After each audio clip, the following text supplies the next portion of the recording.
Esta mañana tenemos la oportunidad de poder escudriñar las palabras de nuestro Señor. Y tenemos la grata visita de un invitado que es Pastor Israel Maravilla, el presidente de la Misión Centroamericana. Así que esta mañana le damos la más cordial bienvenida. Pastor, el tiempo es suyo. Buenos días a todos.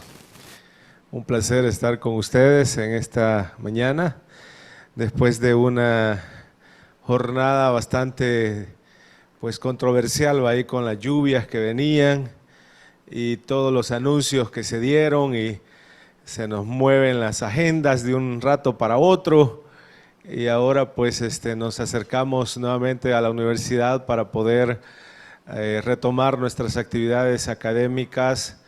Y qué bueno, porque en medio de ese quehacer ha apartado un momento para acercarse a buscar de Dios y conocerle un poquito más. Así que un placer verles, un placer conocerles.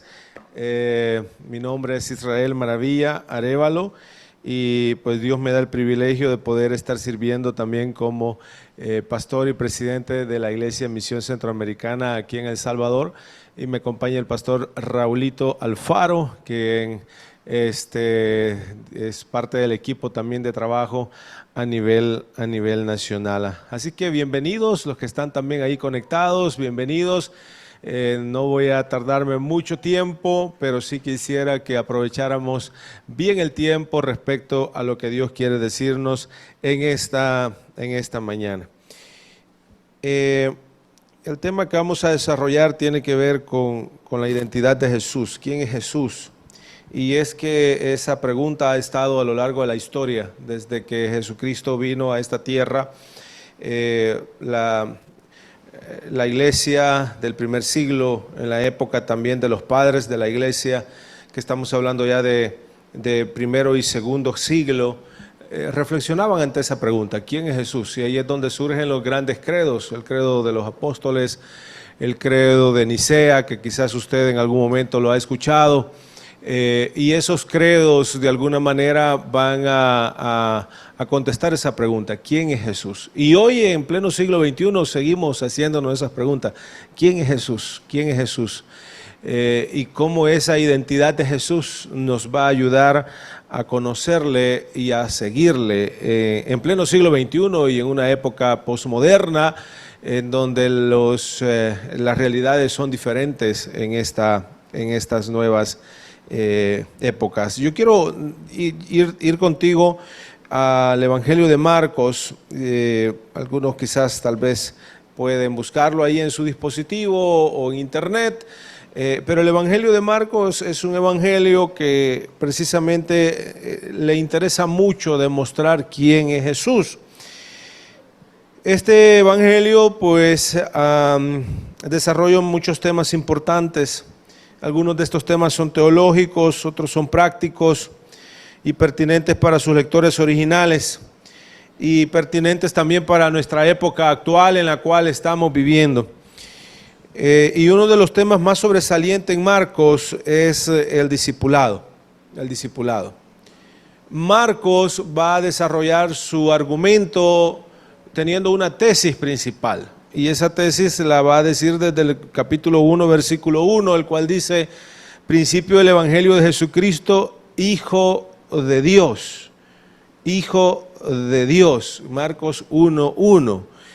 Desde ahí ya establece, yo creo que la mayoría de los que estamos acá, o todos, me imagino, hemos hecho ya una tesis, que seguramente, o dos tesis para poderte graduar, y tú tienes que dar argumentos, y otros seguramente están en ese proceso, y ahí disculpen que les esté recordando que tienen que ir a trabajar su tesis, pero Marcos establece una tesis desde el inicio, y su tesis es precisamente que Jesucristo es Hijo de Dios. Desde ahí ya va todo su evangelio se va a enfocar en eso, y cuando leemos el Evangelio de Marcos tenemos que leerlo desde esa perspectiva y con esos lentes, con esa cosmovisión de que Jesucristo es Hijo de Dios. Cuando Marcos resulta que empieza a desarrollar eso y su primer argumento es un argumento del Antiguo Testamento en donde hace referencia a Isaías, una profecía de Isaías, inmediatamente a Marcos no le interesa mucho el orden cronológico de los hechos de Jesús. Él no está preocupado qué vino primero o qué vino después. De hecho, Marcos es un escrito literario. Es lo que en el primer siglo se conocía como una biografía, y tiene características biográficas de aquella época, muy diferentes a las de nuestra época actual. Entonces Marcos va a crear su escrito con un orden más que todo literario y no cronológico. Por eso es que Marcos es muy diferente a Mateo, a Lucas, e incluso a Juan, que son los 4 evangelios que tenemos en el texto bíblico. Entonces inmediatamente resulta que Marcos empieza a hablar sobre Juan el Bautista, empieza a desarrollar el bautismo de Jesús, la tentación de Jesús. Si ustedes se dan cuenta, solamente lo cuenta en 2 versículos, mientras que Mateo lo desarrolla casi en todo un capítulo, Lucas también. Y yo quisiera invitarles a que pudiéramos ir al texto cuando usted pueda y decida en algún momento leer un pasaje, haga esas comparaciones y lea el texto bíblico como una literatura, y eso nos va a ayudar de alguna manera a valorar ciertos aspectos importantes desde la perspectiva literaria. Entonces, cuando vamos al versículo 14, versículo 16 dice lo siguiente: andando junto al mar de Galilea, vio a Simón y a Andrés su hermano, que echaban la red en el mar, porque eran pescadores. Y les dijo Jesús: venid en pos de mí, y haré que seáis pescadores de hombre. Y dejando luego sus redes, le siguieron. Pasando de ahí un poco más adelante, vio a Jacobo, hijo de Zebedeo, y a Juan su hermano, también ellos en la barca, que remendaban las redes. Y luego los llamó, y dejando a su padre Zebedeo en la barca con los jornaleros, le siguieron. Aquí hay una escena bien interesante y tenemos que valorarla precisamente desde la perspectiva de comprender la identidad de Jesús. Usted sabe que el tema de identidad es un tema que nos afecta a todos. ¿Quién soy? ¿Qué hago aquí? Y más que todo en esas etapas en la vida en donde uno no sabe qué decidir, no sabe qué estudiar, no sabe hacia dónde ir, no sabe qué creer, no está seguro cuáles son las motivaciones para poder hacer aquello, no sabe ni siquiera en quién confiar. Hay momentos en los que pasamos eso, momentos existenciales en donde necesitamos precisamente saber quiénes somos, y no solo saber quiénes somos, sino también saber quién es Jesús, quién es Jesucristo para nosotros. Entonces, Marcos nos da el primer consejo, y es que el llamado de Jesús a seguirle, precisamente es una decisión personal. Resulta que Jesús se encuentra con estas personas, con estas diferentes personalidades, Simón, Andrés y Jacobo y Juan, y les dice: venid en pos de mí. Aquí surge una pregunta. Yo quisiera que por un momento nos trasladáramos con nuestra mente a ese escenario. ¿Por qué? ¿Qué motivó a Juan y a Pedro a seguir a Jesús? ¿Qué motivó? ¿Qué motivó a estos personajes a dejar a su casa, su familia? La cultura del primer siglo es una cultura del honor. Y la cultura del honor nos dice que tener una familia y tener una posición y tener una empresa, como en el caso de estos jóvenes, era un honor. El buen nombre de la familia. El buen nombre, el honor de poder tener una familia completa. Entonces, cuando Jesús viene y hace un llamado, está rompiendo una regla social de honor. Y es ahí donde nosotros tenemos que valorar, estimados compañeros, ¿qué nos motiva a seguir a Jesús? ¿Qué motiva a estas personas a seguir a Jesús? Y ahí es donde podemos encontrar, a la luz de esta historia bíblica, que Jesús tiene autoridad sobre las personas. Eso es parte de su identidad, es parte de sus características. A diferencia de los otros maestros, de los otros rabinos de la época, en donde las personas decidían a quién seguir. O sea, viene un maestro, bueno, yo considero que estamos en una institución educativa y usted tiene en su mente maestros que a usted le gustaría volver a escuchar, porque le impactaron, porque esa materia fue buena, porque eso que aprendió usted fue bueno, y no solamente el contenido, sino quizás el mismo carácter de esa persona, y usted quisiera volver a escuchar. ¿Y cuántos deciden tener materias o poder llevar a cabo una actividad en base a quién va a dar esa materia? Eso es normal. Y eso pasaba en aquel momento. Pero lo interesante con Jesús es que no fueron ellos los que decidieron, sino que hay un llamado. O sea, Jesús los escogió. Jesús los eligió a ellos. Jesús escogió quiénes iban a ser sus apóstoles. Y ese llamamiento, ven y sígueme, es un llamamiento que todavía en la actualidad es pertinente.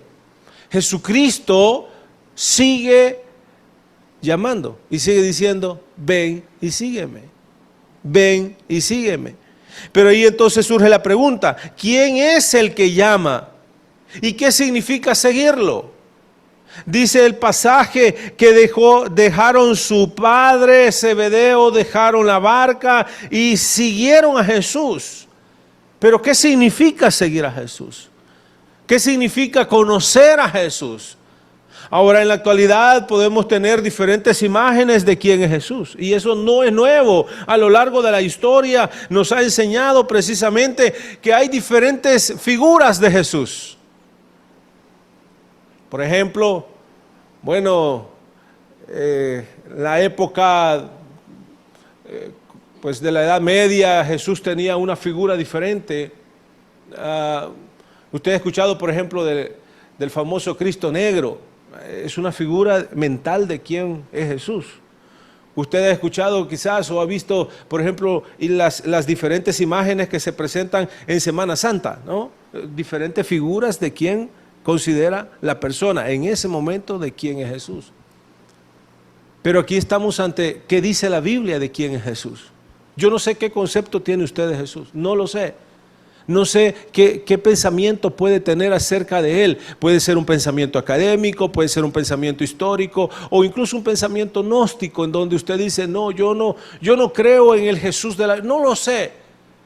Pero el punto aquí no es lo que usted cree, sino lo que dice el texto bíblico. Y en la Biblia dice de que Jesús llama y que debemos de responder a ese llamado, pero teniendo una comprensión clara de su identidad. Y eso me lleva al segundo principio que Marcos nos quiere enseñar. No basta solamente con aceptar un llamado. Nuestras iglesias, nuestras comunidades carecen de personas que vivan conforme a los valores del reino. Nuestras realidades sociales ahora son diferentes y ahora carecen precisamente de personas que demuestren un verdadero amor, que demuestren compasión, que demuestren honestidad, que demuestren seguridad, que demuestren misericordia, que demuestren paz. Nuestras sociedades, incluso nuestras iglesias o nuestras instituciones educativas carecen de esas realidades. Entonces, no basta solamente con con aceptar el llamado, sino con vivirlo, con conocer, con saber en realidad quién es Jesús. Y Jesús deja muy claro eso, no solamente con una invitación motivacional, vengan y síganme, no, sino que también les deja claro que tiene la autoridad sobre ellos y que Jesús espera que conozcan la verdad en Él. Ahora, ese conocimiento de Jesús lleva tiempo, lleva estudio, lleva reflexión, lleva análisis, lleva capacidad para poder acercarnos a Él, porque Jesús siempre está dispuesto a darse a conocer. Yo ahora quiero llevarte a otro pasaje, ahí siempre en Marcos, pero un poquito más adelante. Si lo tienes por ahí, puedes ir a Marcos capítulo 8. Mire lo que dice Marcos capítulo 8. Y aquí nos vamos a encontrar con una escena bien interesante. Marcos capítulo 8, versículo 17. Mire lo que dice. Dice de la siguiente manera. Y entendiendo Jesús les dijo, ¿qué discutís? ¿Porque no tenés pan? Oiga esta pregunta. Esta es una pregunta de conocimiento. ¿No entendéis ni comprendéis? ¿Aún tenéis endurecido vuestro corazón? Teniendo ojos no veis, y teniendo oídos no oís, y no recordáis. Jesucristo acaba de alimentar a 5,000 personas y a multiplicar los peces. Y a pesar que Jesucristo había demostrado su poder, Jesucristo les dice, ¿no comprenden quién soy yo? ¿No tienen la capacidad visual de poder ver quién soy? Esa pregunta sigue siendo pertinente en esta generación y en esta época. Nos encontramos con realidades naturales. Todos estamos preocupados por ¿cómo se llamaba la tormenta? Acuérdenme. Pilar, ¿sí? La tormenta Pilar. ¿Y cuántos se acuerdan del Mish? ¿En qué año fue? 1998. ¿Ya? 1998. Algunos estábamos, pues, obviamente mucho más jóvenes, ¿no? Niños, tal vez. 1998, el Mish. Muy similar a lo que venía hoy. Y se detuvo el Mish por muchos días y hizo grandes estragos en el país. Hoy viene Pilar y también venía con esas intenciones, al parecer desde la perspectiva meteorológica, y de repente hay un frente frío que la mueve, ¿no? ¿Vieron las noticias? Un frío que venía del norte y de hecho, pues, no sé usted, pero se siente más fresco de lo normal, ¿no? Está con bajas temperaturas más de lo normal. Todo ese mover, aunque tiene una explicación científica, pero es el poder de Dios. Es el poder de Dios. O sea, Dios dejó todas las leyes naturales, todo lo que el hombre ha descubierto, Dios lo dejó, pero es el poder de Dios. Dios manifiesta su poder y lo dice el salmista. La naturaleza, la creación cuenta la gloria de Dios. ¿Cuántos de los que están aquí, Dios les ha hecho un milagro? De los que están ahí viendo Dios les ha hecho un milagro. Dios les ha hecho una sanidad. Dios les permitió sacar buena nota o quedar en el trabajo. Y usted nunca se lo hubiera imaginado. Un milagro, una señal. Bueno, todo eso es muestra de quién es Dios. Y esas cosas que suceden deben de reflejar la identidad de Dios. Por lo tanto, seguirle a Él es conocerle a Él. Seguir a Jesús es conocer a Jesús. Y yo te pregunto, ¿tú de verdad conoces a Jesús? ¿Conoces quién es Jesús? Porque Dios sigue dándose a conocer como lo hizo aquí con estos discípulos. Les dice, ustedes de verdad no comprenden, acabo de multiplicar los panes y los peces y acabo de darle de comer a 5,000 personas. Y Dios te dice, te acabo de librar de una tormenta, te acabo de sanar de un cáncer, te acabo de sanar de una enfermedad, de insuficiencia renal o de cualquier otra enfermedad. Y aún así no me conoces. No logras comprender quién soy. Esas son las preguntas que nosotros debemos de hacernos, independientemente cuál sea la idea que podamos tener de Jesús. Déjeme decirle que esas cosas nos ayudan a conocerle más a Él. Conocer más a Jesús. Entonces, Jesucristo nos deja eso. Y es que a Jesucristo le interesa darse a conocer. Y solo Él puede darse a conocer. Ese es el tercer principio que nos va a dejar Marcos. Solo Él se da a conocer. Y no podemos conocerle sin seguirle. Todo aquel que decide conocer a Jesús está dispuesto a seguirle. Marcos utiliza precisamente una figura literaria. Una figura literaria utiliza Marcos para dar a conocer esta realidad que yo les estoy mencionando. Esta figura se llama un inclusio, o mejor conocida como un sándwich. ¿Usted conoce los sándwiches? ¿Qué lleva un sándwich? Lleva una rebanada primero, de pan. Y después usted le puede poner mayonesa. Y después jamón y todo lo que usted quiera. Vaya, mostaza le gusta aquí a ella, ¿sí? Vamos a ver, ¿qué le gusta a usted? ¿Pollo? ¿A alguien le gustan los sándwiches de pollo? Bueno, a la salida, dicen que están vendiendo allá. Y al final, ¿qué termina? Con otra rebanada de pan. ¿Qué es lo más importante de un sándwich? El sabor. ¿Y qué es lo que le da el sabor? Lo más importante que le da el sabor es lo que usted le pone adentro. Porque eso depende de su gusto. A alguno le puede gustar pollo, otro le puede gustar jamón, otro atún, otro qué sé yo, variedad que puede haber. Usted va al Subway y usted dice, quiero de este, y hoy hay variedad, ¿no? Pero el pan es el mismo. O cambia, digamos, algunas texturas, pero sigue siendo harina, ¿no? Sigue siendo pan.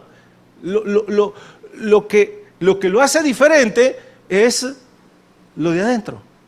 Entonces, es interesante porque Marcos va a utilizar esta figura precisamente para dar a conocer esa realidad. ¿Y dónde comienza esa figura? Acuérdese la figura del sándwich, capítulo 7, versículo 31, siempre de Marcos, capítulo 7, y con esto vamos a ir ya tratando de aterrizar. Marcos capítulo 7, versículos 31, mire, comienza a contarnos cómo Jesús sana a un sordo y a un mudo. Es interesante, porque esta historia no aparece en los otros evangelios, solo aparece en Marcos, porque es una figura literaria. Entonces, dice, Jesús sana a un sordo y a un mudo. Bueno, usted lo puede leer en su casa, ahí está la lectura de eso, pero en resumidas cuentas, está sordo y está tartamudo. Ese es un énfasis importante en Marcos. ¿Dónde cierra Marcos esta figura? Váyase conmigo en el capítulo 8, más adelantito, versículo 22. Dice en el 8:22 que Jesús sana a un ciego. Lo interesante de estas dos figuras es que al inicio Jesús sana a un sordo, a un mudo, y dice el pasaje que lo sana, resulta con tocando su lengua, tocando sus orejas, y le dijo, sea abierto. Y luego cuando nos vamos a la sanidad del ciego, nos vamos a encontrar precisamente que el ciego Jesús también lo sanó tocando sus ojos. Y le dijo, ¿miras? Y él dijo, veo los árboles, veo los hombres como que son árboles. Ahí está en el texto. O sea, veía más o menos. Aquí le hago una pregunta. Bien interesante. ¿Por qué Jesús no lo sanó de un solo?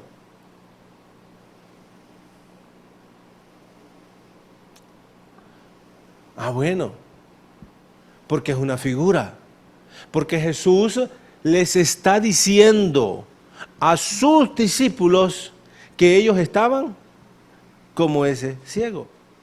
Veían más o menos. En medio de ese sándwich, o sea, de ese pan y del otro pan, que son dos figuras, que es una figura literaria, tenemos precisamente la discusión de Jesús con sus discípulos sobre, ¿no comprenden? ¿No ven? ¿No conocen?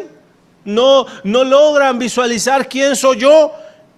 Que se encuentra en el capítulo 8, versículo 14 en adelante. En medio de eso es el sándwich, es lo que yo le estoy diciendo, lo que está en el centro.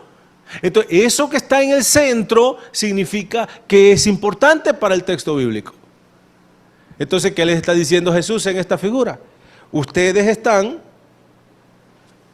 como el tartamudo, o sea, no oyen, no ven, no oyen, no hablan, pero también están como el ciego, no miran.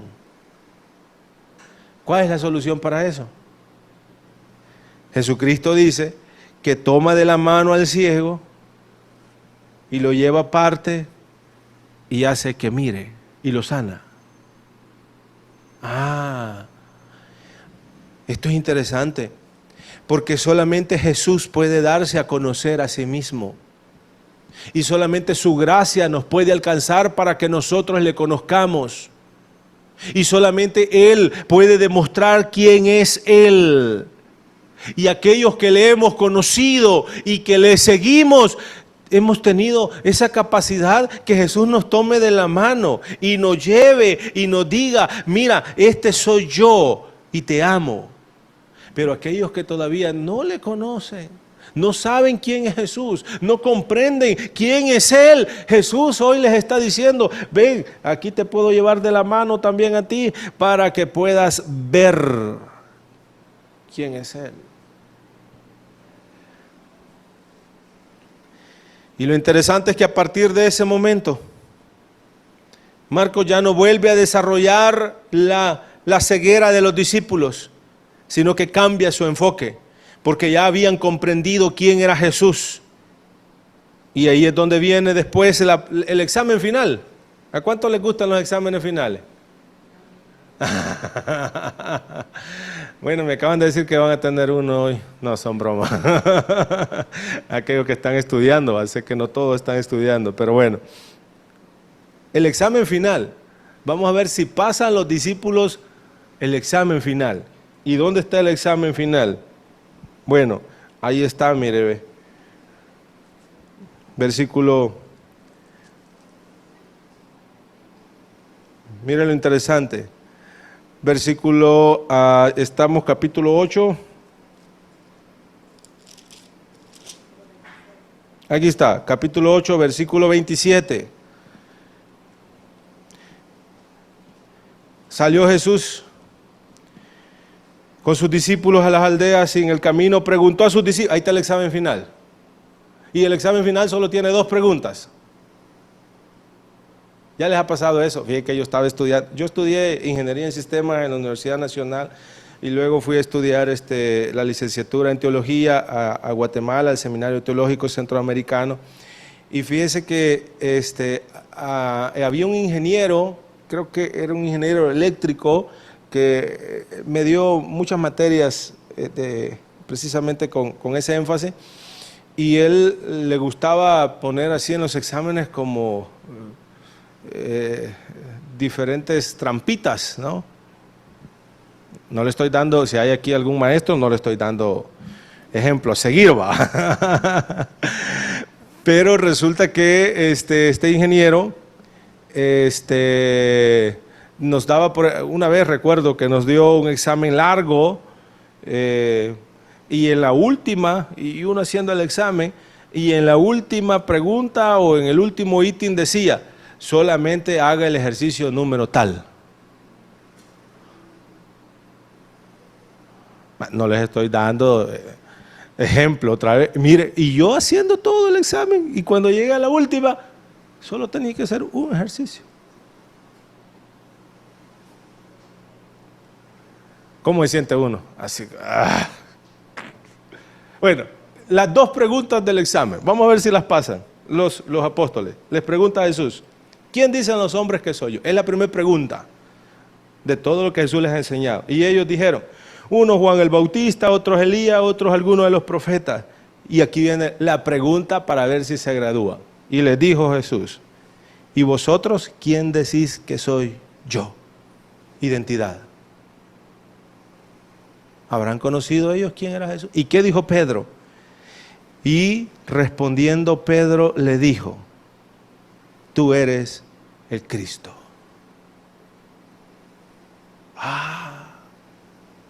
¿Aprendieron? ¿Entendieron?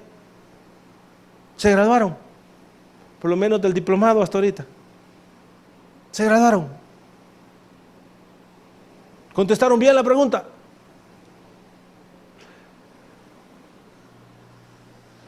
¿Cómo vas a contestar tú tu pregunta? Los que están viéndonos, ¿cómo vas a contestar tu pregunta? ¿Quién es Jesús para ti? ¿Conoces a Jesús? ¿Lo conoces personalmente o simplemente intelectualmente? Yo quisiera invitarte, si quieres cerrar tus ojos, ciérralos. Señor, yo soy el primero que quiero conocerte más. Soy el primero que quiero conocer más de ti, conocer más de tu amor, de tu gracia.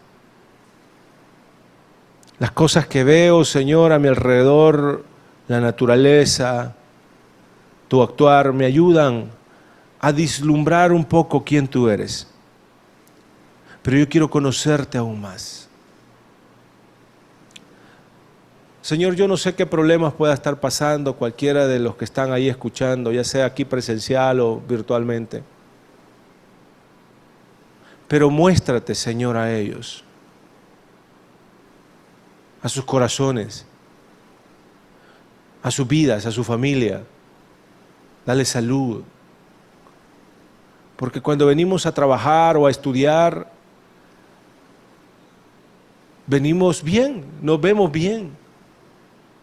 Pero detrás de cada uno de nosotros hay una familia que puede estar destruida o que puede estar enferma. Hay necesidades del corazón que solo Jesucristo puede transformar y puede cambiar.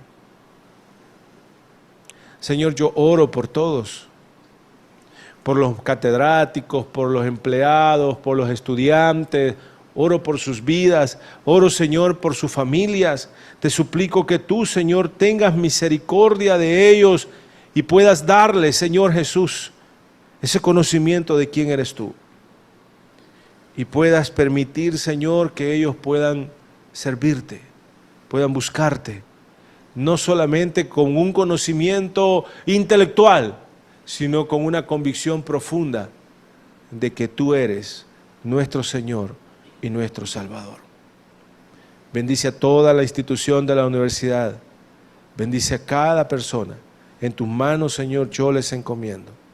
En el nombre de Jesús. Amén y amén. Muchas gracias por la oportunidad.